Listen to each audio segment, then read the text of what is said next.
Welcome to Super Rant Season 1 Doomsday Preppers. Here we rewatch superhero movies to explore how they build towards bigger stories, starting with Avengers Doomsday and the MCU. Welcome to Super Rant. This is the show where we watch movies as they relate to other movies, gearing up towards Avengers Doomsday in December. And so we are watching as much of the MCU as possible. As always, my name is Brian, and I'm happy to be here. And my name's Kevin. I'm a lead writer with Screen Rant, covering all things superheroes, Star Wars, and a ton more fun stuff. Good. Well, I know I just said the MCU, but today we are actually moving away from the MCU just for a second. Taking a little detour. It could end up being, worth our time. But we are watching Days of Future Past for this episode, the second of the X-Men prequel movies, which came out in what year, Kevin? 2014, I believe. 2014. We're still in 2014. But yeah, this is an interesting movie. We watched the first three X-Men movies. We will not be watching X-Men Origins Wolverine or the Wolverine or First Class.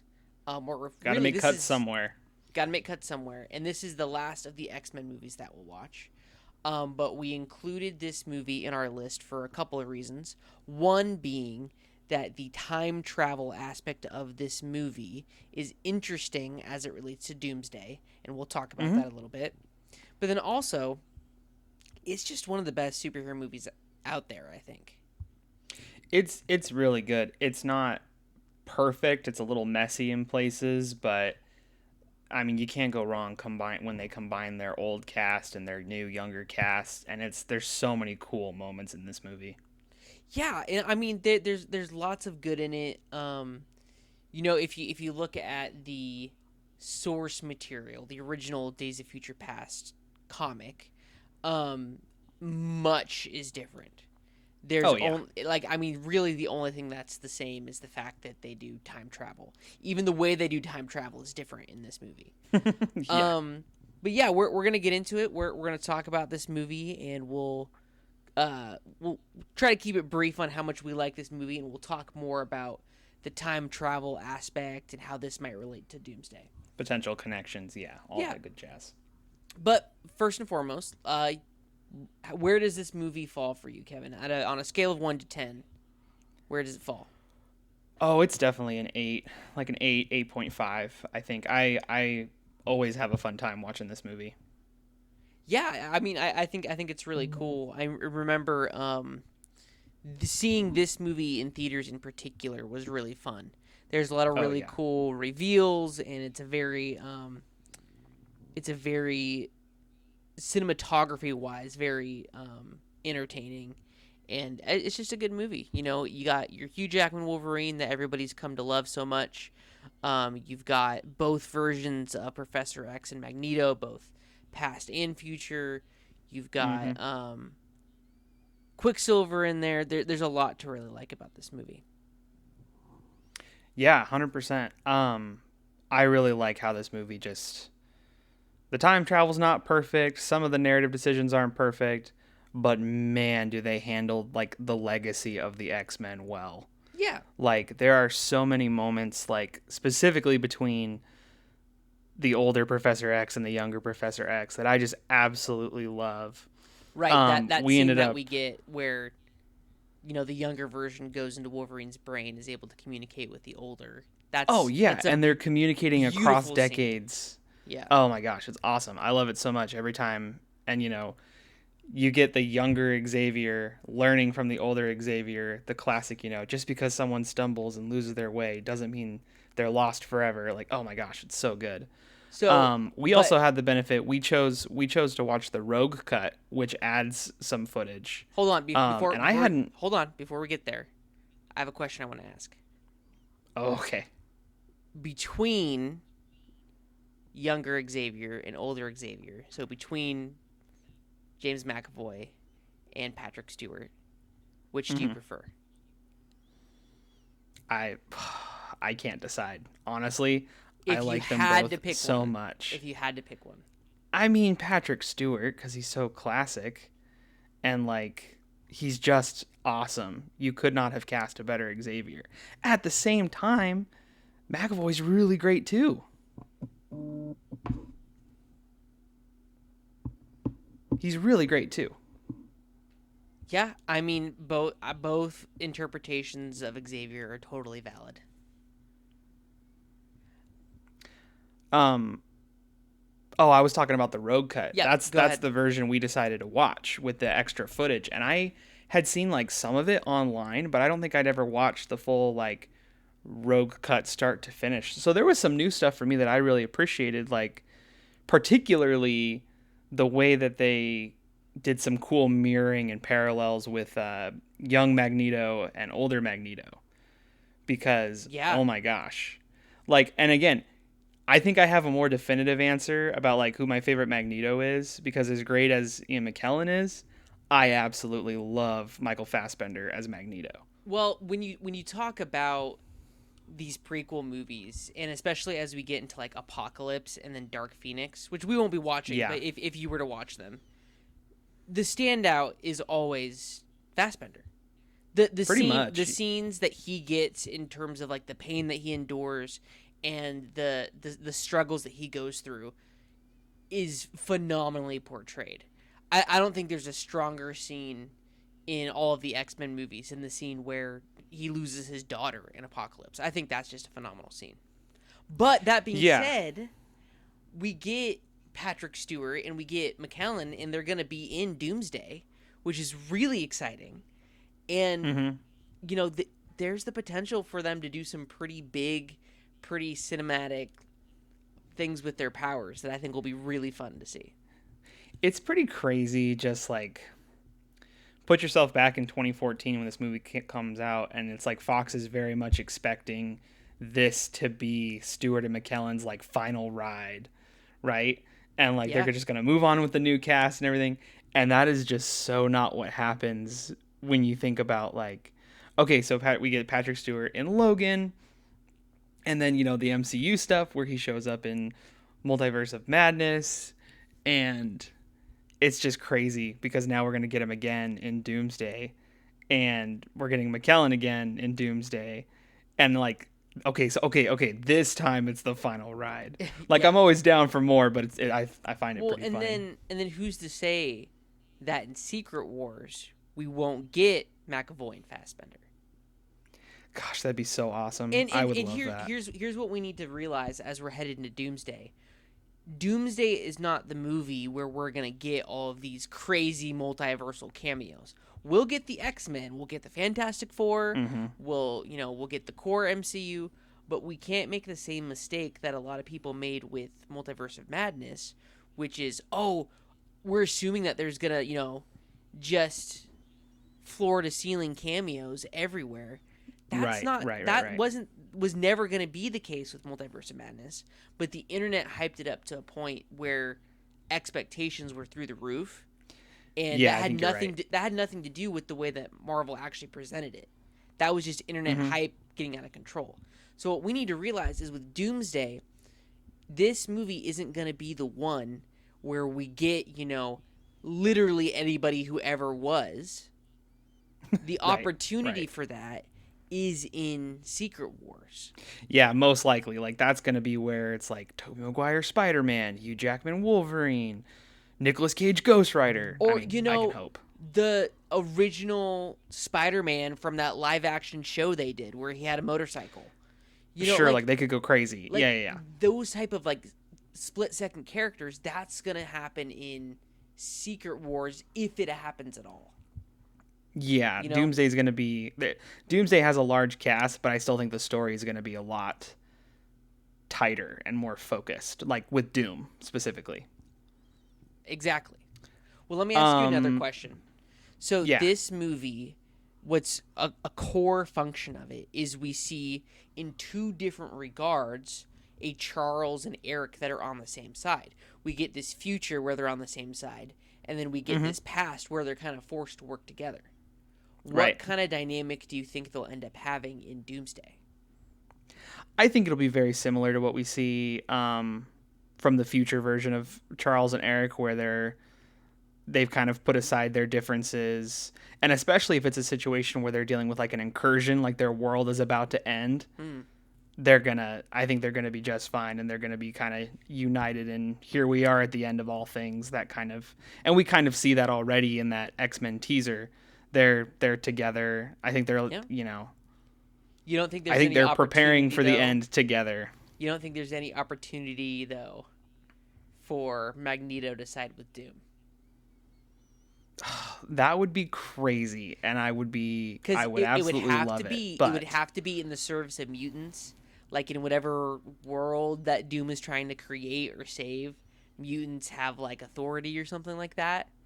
That could be yeah, really maybe, interesting. maybe If it'll it be. if it's I'm in very the interested to service see of how it plays mutant out. kind, I could see Doom and Magneto on the Yeah, same team.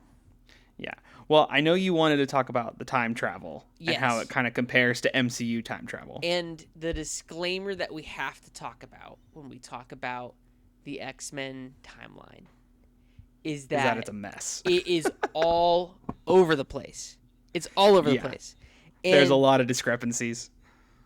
even when they went and did the time travel bit in this movie and, quote unquote reset the timeline, there are still Mm-hmm. things that don't add up.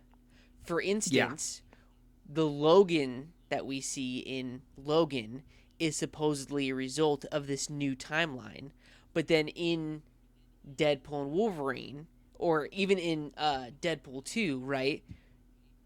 Mutants are still all over the place, but Deadpool knows about the death of Wolverine in Logan. Yeah, or yeah. in Logan, and it's like, okay, well that impacts their universe because now And Logan's dead. they kind of get away with it because Deadpool's Deadpool, and it's just, oh, he's being meta, but Right. it still makes zero sense But because he also interacts with um, the younger cast. well, yeah, and it's There's that fundamental. cameo. Exactly, and it's fundamental to the story in Deadpool and Wolverine because in the far flung future, Logan's death causes the disruption of the timeline and all that. All that to say, the way that they do time travel in this movie is still really interesting because it's sending you back into your younger self and your younger consciousness. And based off of what happens in Endgame with the time travel, right? They say, oh, you can't go into the past and change your own past. Well, what if you could, and you could get around that by sending yourself back into your own body? Yeah, I mean, it's a. On the one hand, it's clever. On the other hand, I don't know if like using Kitty Pryde makes much sense. Yeah, doesn't make a lot of sense. They kind of like throw on this like power for her, but Yeah. I mean, if it's got to be somebody, and then they have Rogue copy your powers in the Rogue cut, which I thought was interesting. Yeah. Well, that's the other thing about the Rogue cut, though, that I want to talk about. Not necessarily with Rogue herself, but they add a lot of stuff beyond Rogue as well. And one of the big things in Endgame that Tony, his deal with time travel was, it's like, hey, we can't change anything.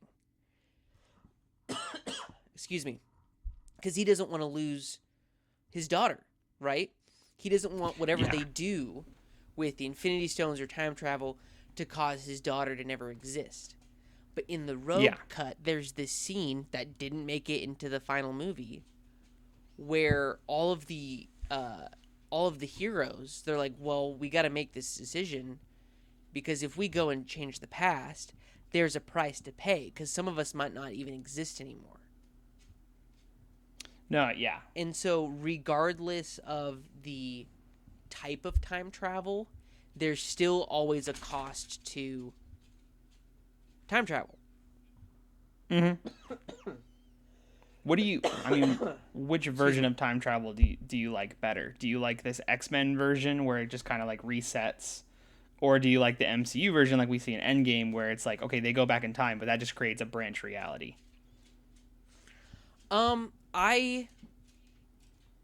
I think I like the Endgame version because logically and like physically it makes a lot of sense to me. Um, because yeah, I like the concept that you can't go back in time and change your future, because then you wouldn't have that future and the paradox that's created in the midst of that. And if you're already Hmm. lost, that's okay. Um, but like, I like the idea specifically that they talk about in Endgame, that you only create a branched reality if you change something. Right, right. Like something drastic. Yeah. Like if you cause, like, so when they're talking about the, and we'll get into this, I'll have a whole map drawn up that you guys can look at if you're listening and you're lost. By the time that we get into the time travel stuff, Hmm. I've been making something that will help explain it all. But, removing an infinity stone is a big enough event that causes the split. And I like that a lot, as Definitely. opposed to, the time travel that we get in this, which they still do it very well in this. But where, Hmm. like, Yeah. you go into the past, but then, like, the past and the future start happening at the same time, you know? Yeah. Because, like, Yeah. in real time, the events that Wolverine is going through, he's also experiencing physically in the future. And it's like, okay, so for like the week that Wolverine was in the past, you had Kitty Pryde and then Rogue holding that for a week. Hmm. Yeah. And it's like, man, okay, so like that, I don't really mess with that, cuz like then when it's all over, he still remembers, and it's like that's just the way like the paradox resolves itself, instead of giving him a new, you know, whatever. I don't know. It doesn't quite make sense. I like the way that they make it work for this movie, and that they explain that, Wolverine's the only one who can make the trip physically because of his healing factor. I like the logic that they present in it, and I like that they kind of cover all their bases, but it still isn't quite as polished as the Endgame one is. Right. Right. And then I think in Endgame, I think the result of that time travel and messing with stuff, that will lead to the events of Doomsday. Mm. Because I mean, they're the Russo brothers. They've said that they're re-releasing Endgame in theaters just before Doomsday, Yeah. I saw that. Yeah. They're in and you should go supposedly see some it. sort of bridge. You should go see it because it's gonna pick up right where Endgame left off. And I think the possibility exists that they might even add or change something slightly just to kind of like lead into that. But I think that Yeah. The the Russos the were saying that there in some way or fashion there's going to be something that helps bridge Endgame to Doomsday a little bit better. right, and so the direct result of that time travel in the whatever paradox they've created, or whatever mistake that they've made that caused it to be changed. I like that a lot. And so I'm excited to see where it goes, and see what ends up happening. I think that's all we need to do for X-Men, though. I mean, overall, this movie won't highly relate to Doomsday, but it's worth talking about the time travel aspect of it. But let's move on. Let's talk about some news. There should be a couple big ones today. Yeah, the Clayface trailer just released. What was that, yesterday? Yeah, Yeah, oh my gosh, that I movie is going to be nuts. the my real time reaction to that was quite literally jaw dropping. Yeah, yeah, it looks like it's going to be this crazy body horror It's gonna experience, be intense. and It's gonna be super intense. yeah, it blows my mind that this is like the third DCU movie ever. Um, Yeah, because it's like Superman, Supergirl, Clayface. But I think it just serves to like what James Gunn has been saying since the very beginning, that if there's a good script and it's completed, they're gonna run with it. right. So I think that really speaks to the confidence that James Gunn and DC Studios has um, for this movie. Oh, for sure. I mean, even just from the first trailer, it looks super engaging, even if it wasn't a superhero movie.